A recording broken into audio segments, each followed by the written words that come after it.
आज हम लोग पढ़ेंगे। हमारा आज का टॉपिक है विसर्ग संधि। लेकिन पिछले जो वीडियो था, वीडियो नंबर 15 क्लास 15 का जो वीडियो था, उसमें हम विसर्ग संधि पार्ट 1 पढ़े थे।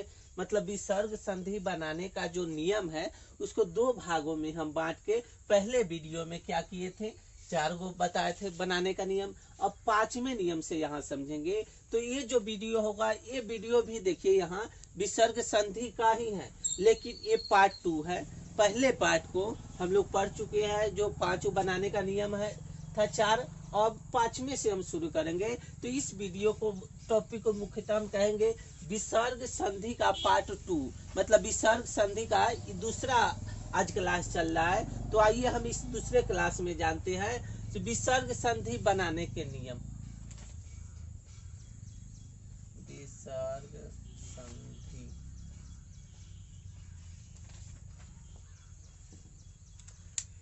विसर्ग संधि के नियम। देखिए नियम की चर्चा आज हम करेंगे विसर्ग संधि के। तो जो 4 नियम तो हो चुका है, अब 5वें नियम के बारे में जानते हैं।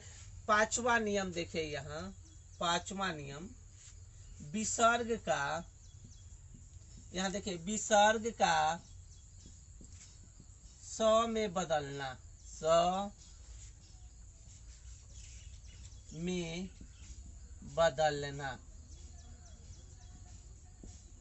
देखिए अगर कहीं पर विसर्ग होगा, यहाँ देखिए विसर्ग का स में बदलना, तो तालाबे समय बुधाने समय बता दिया। अभी दंत समय कैसे बदलेगा, कोई भी विसर्ग होगा तो दंती समय किस प्रकार बदलेगा।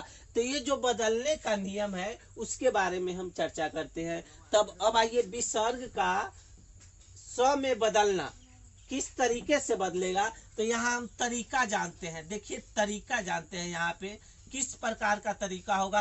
आप कैसे बदल दीजिएगा, अगर विसर्ग होगा तो स में कैसे बदल दीजिएगा। तो जो जिस तरीका से हम बदलेंगे इसको, उस तरीका के बारे में जानते हैं। देखिए तरीका, यदि विसर्ग के बाद, देखिए यदि विसर्ग के बाद, विसर्ग के बाद, यदि विसर्ग के बाद त थ स आता है, तो आता है तो, यदि विसर्ग के बाद तो थ स आता है तो, आता है तो विसर्ग, विसर्ग स में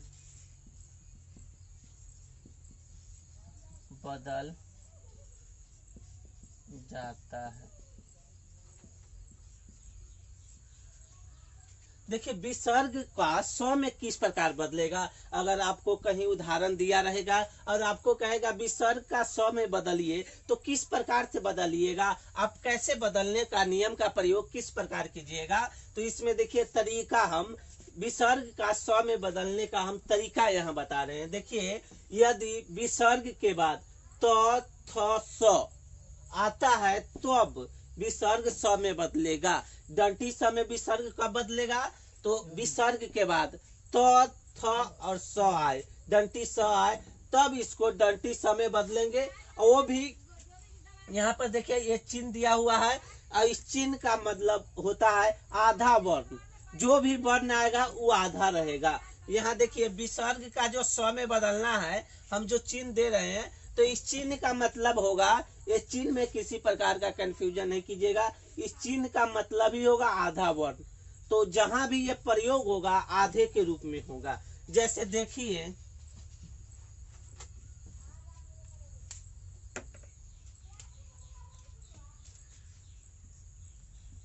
जैसे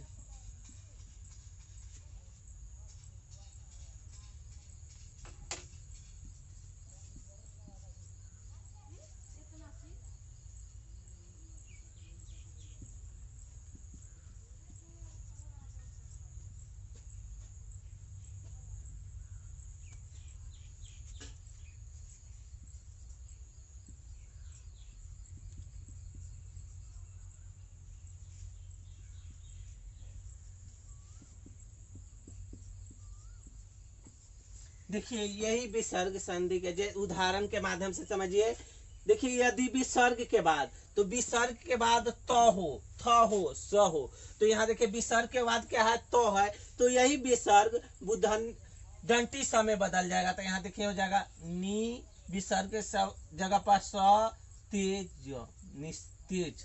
यहाँ देखिए विसर्ग के बाद क्या होगा, तो थ स होगा, तो विसर्ग दंती स में बदल जाएगा। तो देखिए यहाँ विसर्ग के बाद क्या है, तो है, तो उसके बाद विसर्ग क्या होगा, तो विसर्ग ये दंती स में बदल जाएगा, वो आधा हो जाएगा।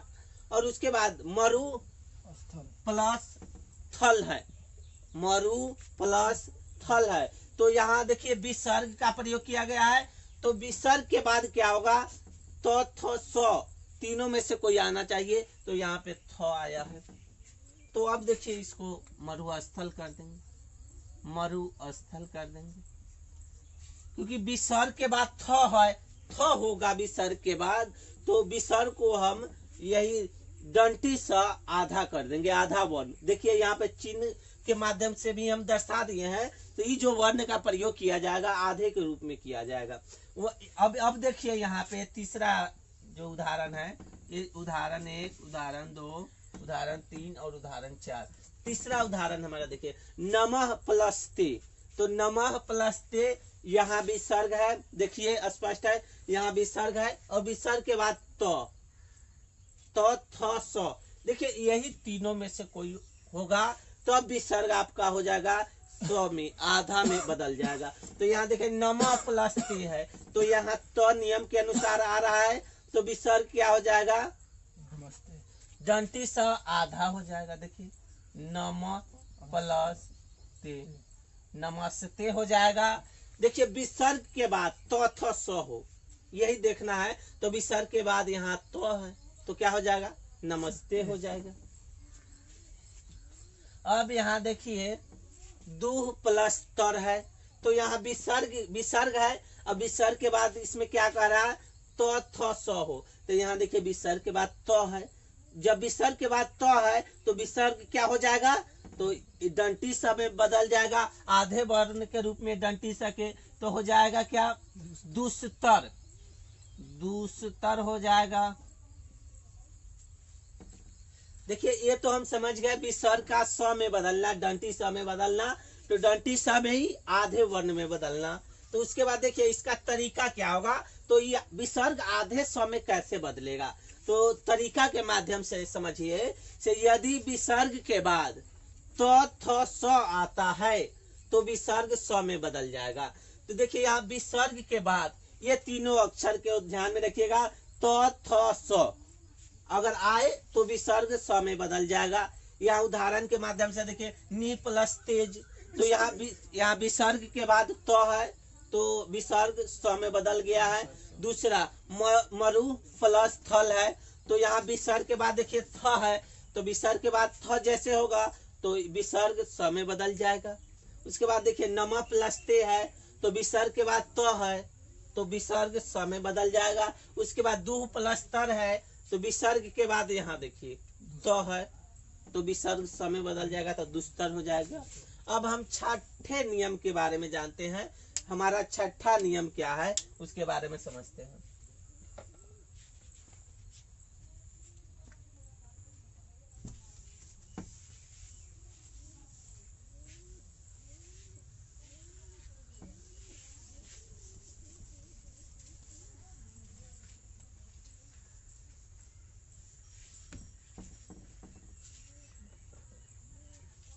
देखिए हमारे छठे नियम में है विसर्ग का लोप हो जाना, विसर्ग का लोप हो जाना। देखिए विसर्ग का लोप हो जाना, छठा जो हमारा टॉपिक है, ये जो छठा है संधि बनाने के नियम में छठा के बारे में जानते हैं। विसर्ग का लोप हो जाता है, तो इसमें हम बनाते हैं तो समझते हैं विसर्ग का लोप, तो लोप किस प्रकार होगा। अगर आपसे पूछा जाएगा से यहाँ लिखा हुआ विसर्ग का लोप, तो आप किस प्रकार किस माध्यम से बताइएगा से विसर्ग का लोप हो जाएगा। तो देखिए तरीका, उसको हम तरीका बताएंगे। तरीका इसका क्या होगा लोप हो जाने का, तो उसके बारे में समझिए। देखिए यदि विसर्ग के बाद, यदि विसर्ग के बाद, यहाँ देखिए यदि विसर्ग के बाद, यदि विसर्ग के बाद र आता है, र आता है, देखिए यदि विसर्ग के बाद र आता है तो विसर्ग का लोप हो जाता है, तो विसर्ग का लोप हो जाता है। यदि विसर्ग के बाद र आता है तो विसर्ग का लोप हो जाता है, तथा विसर्ग से पहले, तथा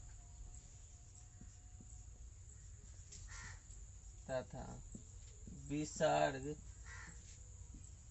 से पहले, तथा विसर्ग से पहले लगा हुआ स्वर, विसर्ग से पहले लगा हुआ स्वर दीर्घ में बदल जाता है, लगा हुआ स्वर दीर्घ में बदल जाता है। देखिए मुख्यतः विसर्ग का लोप कैसे हो जाएगा। देखिए विसर्ग का लोप, तो अगर कोई कहेगा विसर्ग का लोप हो जाता है उसका तरीका बताने के लिए, तो हम कहेंगे यदि विसर्ग के बाद र आता है, अगर विसर्ग के बाद र आता है तो विसर्ग का लोप हो जाता है, और विसर्ग से पहले जो स्वर होता है वो दीर्घ में बदल जाता है। जैसे हर्षी रहेगा तो दीर्घ ही हो जाएगा। तो यहाँ देखिए इसका मुख्यतः तरीका यही है, जब विसर्ग के बाद र आता है तो विसर्ग का लोप हो जाता है, और विसर्ग से पहले लगा हुआ स्वर दीर्घ में बदल जाता है। तो विसर्ग का लोप कैसे होगा, तो विसर्ग के बाद अगर र आता है तो विसर्ग का लोप हो जाएगा, और तथा विसर्ग से पहले जो स्वर लगा है वो दीर्घ में बदल जाएगा। जैसे देखिए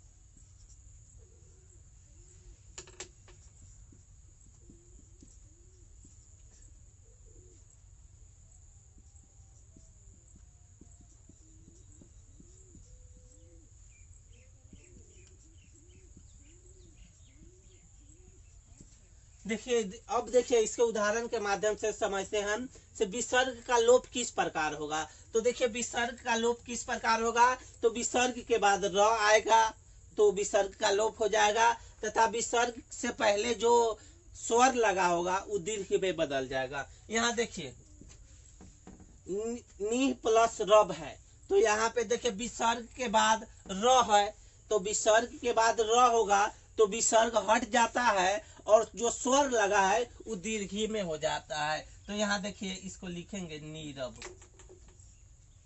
देखिए हर्ष ई है तो दीर्घ ई में बदल जाएगा।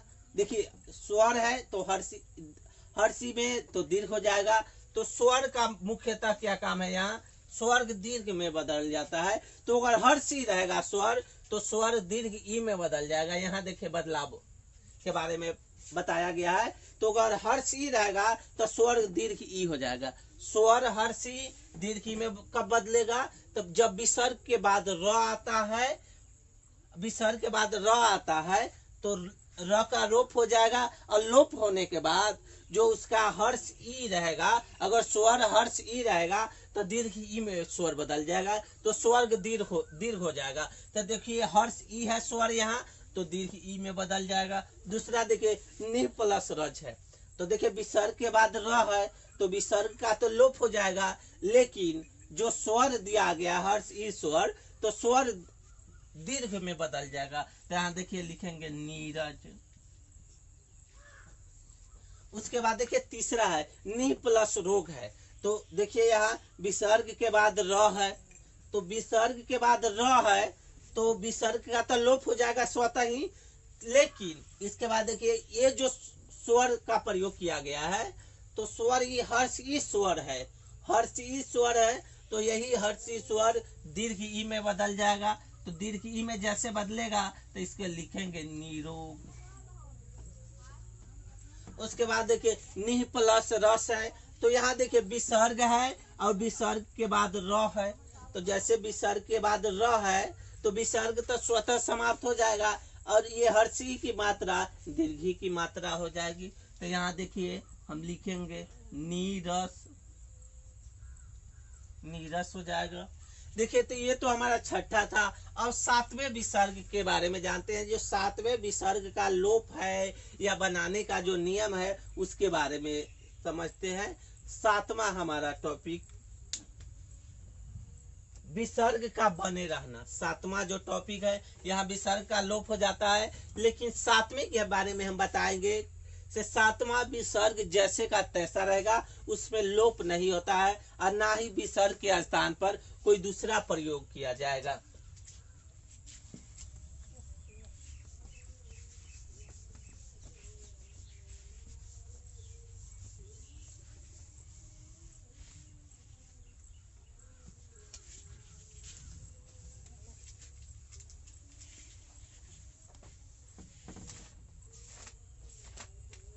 देखिए सातवां है विसर्ग का बने रहना।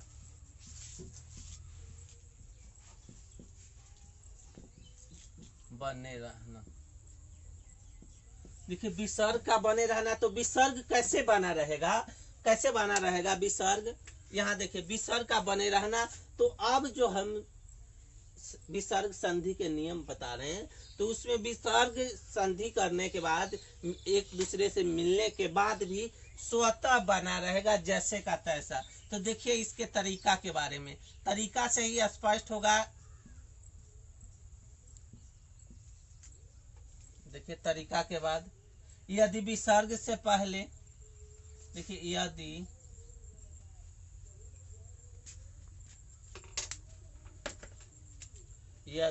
विसर्ग से पहले, यदि विसर्ग से पहले,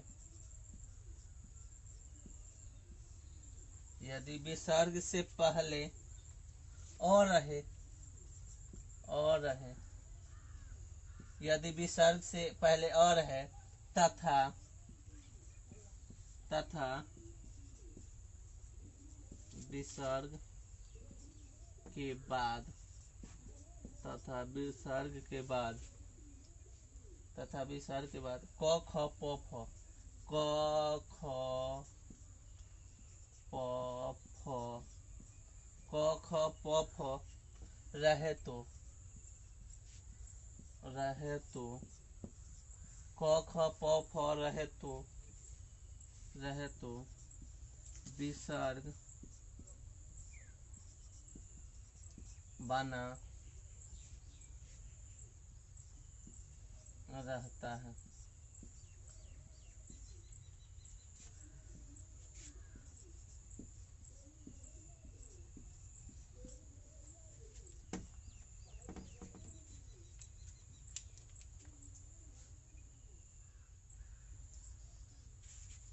देखिए विसर्ग का बने रहना, विसर्ग स्वतः कैसे बना रहेगा, जब इसको बना संधि जो बनाएंगे उसके बाद जो विकार उत्पन्न होता है, तो उसके बाद जो आता है उसके बारे में। जैसे देखिए नमः प्लस ते बताए थे, नमः प्लस ते, तो यहाँ विसर्ग के बाद तो रहता है, तो विसर्ग स्व में बदल जाएगा, तो नमस्ते हो गया था। अब देखिए विसर्ग जो इसमें बना रहेगा जो कहते हो, तो यदि विसर्ग के पहले और रहेगा और विसर्ग के बाद क ख प फ रहेगा, तो विसर्ग बना रहेगा ज्यों का त्यों। तो देखिए अब ये किस प्रकार रहेगा, विसर्ग के पहले और रहे और विसर्ग के बाद क ख ग क ख प फ रहे तो विसर्ग बना रहता है। तो देखिए कैसे बना रहेगा।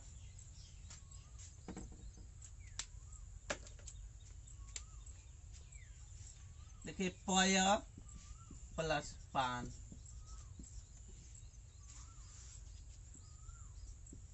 अंत प्लस करण, प्रातः प्लस काल, अध प्लस पत। यहाँ देखिए ये चारों उदाहरण के माध्यम से समझते हैं तो विसर्ग कैसे बना रहेगा और इसका तरीका जो हम लिखे हैं। यदि विसर्ग से पहले देखिए विसर्ग से पहले अ रहे तथा विसर्ग के बाद क ख प फ रहे तो विसर्ग बना रहता है ज्यों का त्यों। यहाँ देखिए विसर्ग बने रहने का तरीका, यहाँ देखिए विसर्ग से पहले अ रहे और विसर्ग के बाद क ख प फ रहे तो विसर्ग बना रहता है। तो यहाँ देखिए विसर्ग के पहले क्या है, तो देखिए ये व्यंजन संधि का शब्द है य है, तो य के साथ अ बना रहता है। तो यहाँ देखिए व्यंजन संधि का जो भी शब्द रहता है तो उसमें क्या होगा, तो देखिए व्यंजन संधि में क्या होगा, कवर्ग, चवर्ग, टवर्ग, तवर्ग, पवर्ग। देखिए ये मुख्यतः व्यंजन संधि का शब्द। देखिए व्यंजन संधि के सभी शब्दों में, देखिए व्यंजन संधि के सभी शब्दों में मुख्यतः देखिए व्यंजन संधि का जो शब्द होगा कवर्ग, क ख ग घ पूरा, चवर्ग, च छ ज झ पूरा, टवर्ग, तवर्ग और पवर्ग, ये जो शब्द है इन सभी शब्दों में क ख ग घ पूरा, च छ ज झ पूरा, ट ठ ड पूरा, त थ द द पूरा और प फ व पूरा, इन सभी शब्दों में अ की मात्रा रहती है, क्योंकि व्यंजन संधि में ही कहा गया है कि इसमें यह संधि स्वर की सहायता से बना हुआ है। व्यंजन संधि स्वर संधि की सहायता से बना रहता है और व्यंजन संधि में अ की मात्रा सभी शब्दों के साथ जुड़ी रहती है, क्योंकि व्यंजन संधि बिना स्वर की सहायता से बोल नहीं सकते हैं हम। तो देखिए यहाँ य है, इसमें य लब भी आ जाता है। तो जो य है पय प्लस पान, तो यहाँ देखिए विसर्ग के बाद प है, यहाँ देखिए विसर्ग से पहले तो वो हम बता दिए, विसर्ग के बाद प है तो क्या हो जाएगा, जैसे का तैसा पय पान। उसके बाद देखिए अंतःकरण है, तो ये तो जान गए तवर्ग, तब व्यंजन संधि का शब्द है और व्यंजन संधि के सभी शब्दों में स्वर जुड़ा रहता है, क्योंकि स्वर के साथ मिलकर ही व्यंजन संधि या व्यंजन संधि के शब्दों को पूरा किया गया है। तो यहाँ देखिए विसर्ग से पहले है तो के साथ अ लगा रहता है, जैसे क्योंकि से पहले में अ क्यों लगा रहेगा, अगर आपसे पूछा जाएगा तो हम कहेंगे व्यंजन संधि के सभी शब्द बिना अ की स्वर की मदद से नहीं बोला जाता है। तो जैसे ये शब्द है व्यंजन संधि के सभी शब्दों में या सभी वर्ग में अ की मात्रा या स्वर की मात्रा लगी रहती है।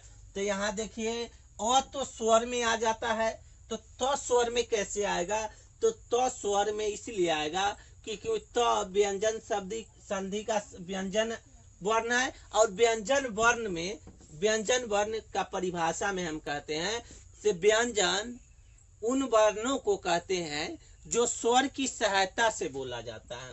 तो देखिए स्वर की सहायता से सभी व्यंजनों को बोला जाता है। तो व्यंजन में क्या होगा, कवर्ग, चवर्ग, टवर्ग, तवर्ग, पवर्ग और य लब पूरा स तक, दंती स तक। तो यहाँ देखिए अंत प्लस करण है, तो यहाँ देखिए तो से पहले अ की मात्रा पता चल गया, उसके बाद क है, यहाँ देखिए क, तो ये स्वतः विसर्ग बना रहेगा। तो इसको लिखेंगे अंत प्लस अंतःकरण, ज्यों का त्यों लिख देंगे।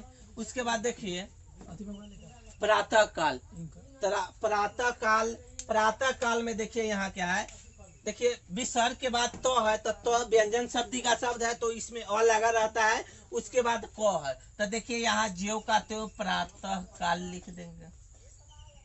उसके बाद देखिए अध पतन है, तो यहाँ देखिए विसर्ग के बाद ध है, तो ध बोलेंगे तो व्यंजन शब्द का शब्द है, व्यंजन वर्ण है। अब व्यंजन वर्ण के साथ अ लगा रहता है स्वतः ही, ध बोलेंगे तो ध अ हो जाएगा। अगर आप ध बोल रहे हैं तो ध में अ की मात्रा भी आ जाएगी, क्योंकि व्यंजन है स्वर की सहायता से ही बोला जाता है। तो देखिए अध प्लस पतन, तो अधपतन हो जाएगा, अधपतन। तो देखिए एक बार और विसर्ग का बने रहना, एक बार और समझा देते हैं। विसर्ग का बने रहना, यदि विसर्ग से पहले अ रहे तथा विसर्ग के बाद क ख प फ रहे तो विसर्ग बना रहेगा ज्यों का त्यों। तो यहाँ देख लिए पया पान जो है विसर्ग से पहले य है, यह व्यंजन वर्ण का है तो य के साथ अ लगा रहता है, तो पया पान हो गया। अंतःकरण देखिए विसर्ग से पहले तम त के साथ और लगा रहता है तो अंतःकरण हो जाएगा। प्रातः काल देखिए विसर्ग से पहले तो के साथ अ की मात्रा लगा हुआ है तो प्रातः काल हो जाएगा। अधः पतन में देखिए ध में अ की मात्रा लगा रहता है, विसर्ग से पहले अ है उसके बाद प है तो अधः पतन हो जाएगा। तो ये जो हमारा विसर्ग का दूसरा टॉपिक था, तो ये विसर्ग संधि के नियम है, बनाने के नियम किस प्रकार बनेगा। तो ये जो नियम है ये 7 नियम मुख्यतः विसर्ग संधि में प्रयोग किए जाते हैं। और अगला जो हमारा टॉपिक होगा वो भी वो संधि बनाने के तरीका होगा अन्य वर्णों की मदद से। जैसे म से कैसे बनेगा, म के स्थान पे र हो जाता है तो किस प्रकार होगा। तो स्वर व्यंजन और विसर्ग तो समझ गए, कुछ अन्य शब्दों या अन्य अक्षरों से भी कुछ व्यंजन बनाए जाते हैं, उसके बारे में हम अगले टॉपिक में पढ़ेंगे। तो हमारा संधि का जो टॉपिक है स्वर व्यंजन और विसर्ग, ये तीनों लगभग समाप्त है। इसके अलावे कुछ अन्य बनाने के जो नियम है उसके बारे में हम अगले वीडियो में समझेंगे।